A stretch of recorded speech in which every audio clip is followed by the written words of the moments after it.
Performance enhancing drugs, or PEDs, are a problem that plagues almost every sport, and at one point were rampant throughout the UFC during the pre-USADA era. Half of the UFC's roster looked like they were closer to gorillas than humans and were built like Greek gods. But on July 1st, 2015, USADA came into the UFC, and the era of horse meat and Mexican supplements came to an end. Although PED use isn't as blatant anymore, that doesn't mean some fighters aren't trying to sneak around with some needles behind USADA's back.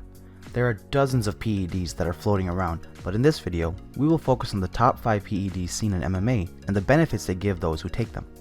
The first PED is probably the most known and used PED in MMA and all of combat sports, testosterone, specifically testosterone replacement therapy, or TRT. From about 2010 until its ban on February 27, 2014, TRT was a widely used PED in the UFC and was still seen popping up afterwards. Fighters like Vitor Belfort, Chael Sonnen, Alistair Overeem, Ben Rothwell, and Bigfoot Silva, to name a few, were popped for TRT. Testosterone is a sex hormone that's found in everyone's body. It regulates biological parameters like libido, muscle mass, fat distribution, and the production of red blood cells, among other things. TRT is medically used to treat hypogonadism or decreasing testosterone levels in aging men. Fighters will cheat the system to get prescriptions for TRT by reducing their testosterone levels before getting them checked by a doctor. Long endurance-based workouts such as long runs, especially if done after heavy lifting and without food, will reduce their levels. Sleep deprivation can also reduce testosterone levels by 10 to 15%.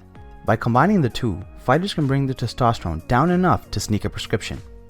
TRT will increase muscle mass, bone density, and strength while reducing recovery time. So those who take TRT will be able to train harder, longer, and will put on muscle and strength faster. And if you train hard enough, this will make you look like this. The benefits of TRT are very clear and led to huge success by fighters who used it, like TRT Vitor and Overeem.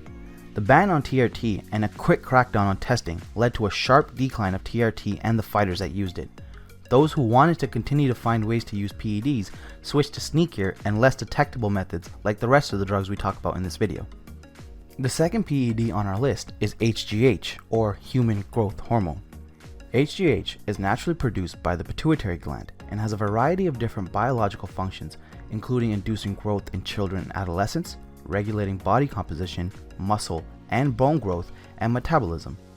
HGH is prescribed medically for people with deficiencies or diseases like HIV, which can affect HGH production in the body. But when injected into a healthy athlete, it has pretty significant performance enhancing effects. The one that really applies to MMA is that it increases muscle mass while reducing body fat retention on the body. This can make one of the hardest aspects about being an MMA fighter significantly easier: weight cutting.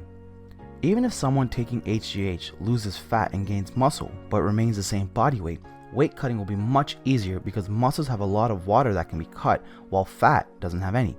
Many people also claim HGH increases recovery and strength and that it has anti-aging qualities, but those claims haven't been proven scientifically yet.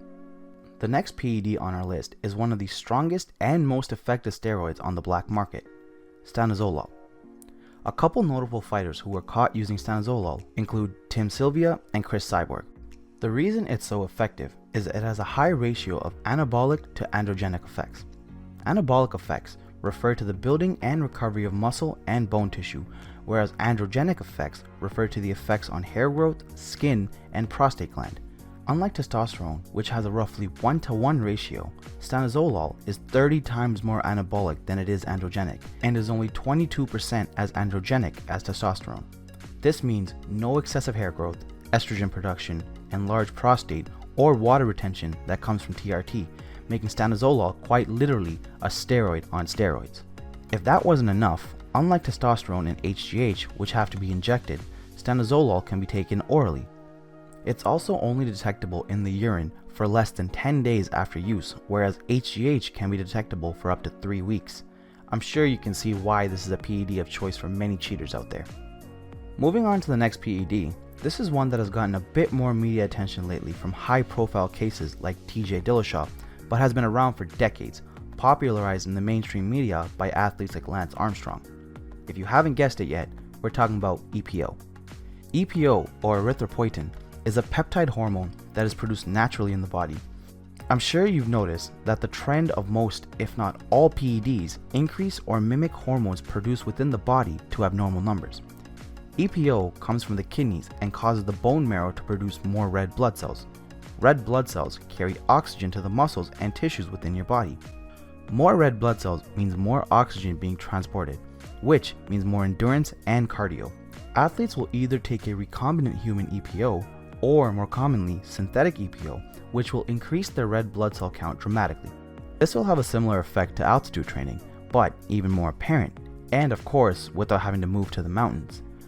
EPO in MMA is an extreme advantage, giving fighters nearly endless stamina while their clean opponent gasses out. EPO is also difficult and complex to detect. The test for it is very expensive, so it's not tested for often, making it easier for cheaters to sneak under the radar. The last PED on today's list is drostanolone.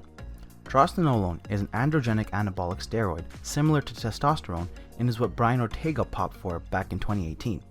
Originally, it was a treatment for breast cancer but was dropped from medical use as medical advancements came along. But it was adopted by the bodybuilding community for its strong muscle mass building and energy boosting effects. Drostanolone isn't known for having quite the same incredible boost in muscle mass and recovery seen by other anabolic steroids like stanozolol mentioned earlier in the video, but it has other benefits. These benefits include steady increases in endurance, energy, metabolism, and can draw out excess water in the body. So not only does drostanolone increase muscle, it also makes weight cutting significantly easier and less stressful on the fighter. It can be detectable in the urine for up to 3 weeks though, so it's not the sneakiest PED on the market. After hearing about the crazy benefits these PEDs can give a person, you might be thinking that they could turn you into a superhero, and honestly speaking, they might make you into the closest thing possible to a superhero, but not without its dangers. We didn't go over them in this video, but all of these PEDs pose very toxic and potentially lethal side effects to the users and are not to be taken lightly. Since USADA was implemented into the UFC, the rampant roided out monsters that were in the octagon are gone, and less cheaters are slipping through the cracks.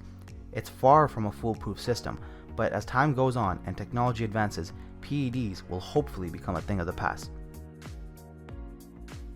Thanks for watching. If you liked our video, please make sure to like, comment, and subscribe.